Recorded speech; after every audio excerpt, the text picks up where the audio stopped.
दोस्तों आज मैं आप सभी को लेकर का टपकेश्वर महादेव, जहां पर अश्वत्थामा का जन्म हुआ था और उस शिवलिंग के दर्शन कराऊंगा जिस शिवलिंग पर लगातार दूध की धारा, जल की धारा बहती रहती है पहाड़ों में से निकल करके। आज आपसे निवेदन करूंगा कि सत्य सनातन धर्म की ताकत दिखा दीजिए कि आज भी कितना ताकत है सत्य सनातन धर्म में। कलयुग आ चुका है पर शंकर भगवान पर आज भी लगातार दूध की धारा, जल की धारा बहती रहती है। आज मैं आप सभी को लेकर के आया हूँ देहरादून की उत्तराखंड की धरती पर, जहां पर अश्वत्थामा ने जन्म लिया था। द्रोणाचार्य ने जहां पर तपस्या की थी, द्रोणाचार्य के पुत्र थे अश्वत्थामा। जब उनकी पत्नी के स्तनों में दूध नहीं आ रहा था तो शंकर भगवान से उन्होंने प्रार्थना की थी, तो शंकर भगवान एक रूप से यहाँ पर प्रकट हुए थे क्योंकि वह उनकी पूजा किया करते थे। तो यहाँ पर दूध की धारा, जल की धारा प्रकट की है शंकर भगवान ने अश्वत्थामा को दूध पिलाने के लिए। उसी शिवलिंग के दर्शन कराने जा रहा हूँ जिस शिवलिंग पर दर्शन करने मात्र से ही लोगों की मनोकामना पूर्ण हो जाती है। न जाने कितने भक्त आते हैं, लाखों की भीड़ यहाँ पर लगी रहती है दर्शन करने के लिए। आपको दर्शन करा रहा हूँ। जो शिवलिंग आप देख रहे हैं छोटा सा बीच में,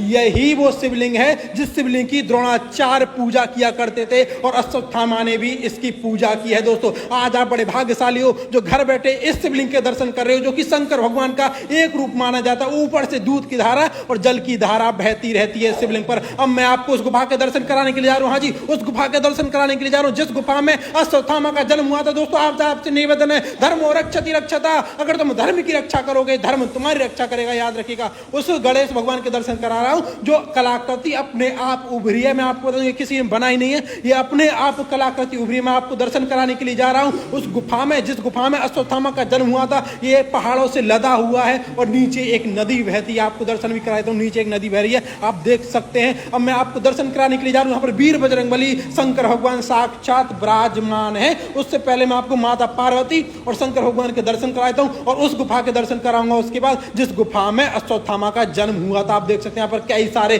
शिवलिंग स्वयं प्रकट है। आप देखिए पहाड़ों से छिपे हुए हैं, पहाड़ों में ही अश्वत्थामा का जन्म हुआ था। शंकर भगवान यहाँ पे एक रूप से प्रकट हुए थे अश्वत्थामा को दूध पिलाने के लिए, तभी से आज भी यहाँ पर दूध की धारा, जल की धारा बहती रहती है। अब मैं आपको उसके दर्शन कर रहा हूँ। हाँ जी, ये इसी गुफा में अश्वत्थामा का जन्म हुआ था। आप देख सकते हैं इसी गुफा में अश्वत्थामा का जन्म हुआ था। कलयुग के प्रभाव से ये गुफा छोटी हो गई क्योंकि कुछ लोगों ने यहाँ पर बनाया भी है, कई बार बिगड़ा भी है और बनाया भी। आप देख सकते हैं यहाँ पर टैल वगैरह लगी हुई है नीचे। आप देखिए द्रोणपुत्र अश्वत्थामा की गुफा सामने लिखा हुआ पढ़ सकते हैं। दोस्तों इसी गुफा में अश्वत्थामा का जन्म हुआ था। आज भी है गुफा विराजमान है जो कि हजारों लाखों साल पुरानी है। अब मैं आपको वीर बजरंगबली के दर्शन कराता हूं जो एक रूप से यहाँ पर वीर बजरंगबली साक्षात विराजमान है। जय श्री राम कमेंट में हर हर महादेव भर दीजिएगा और इस वीडियो को पूरे विश्व में फैला दीजिए ताकि ज्यादा से ज्यादा भक्त दर्शन का लाभ उठा सकें और सत्य सनातन धर्म की ताकत देख सकें कि आज भी दूध की धारा, जल की धारा शंकर भगवान पर बहती है। अब मैं आपसे विदा चाहूंगा। सभी को हर हर महादेव, जय श्री राम।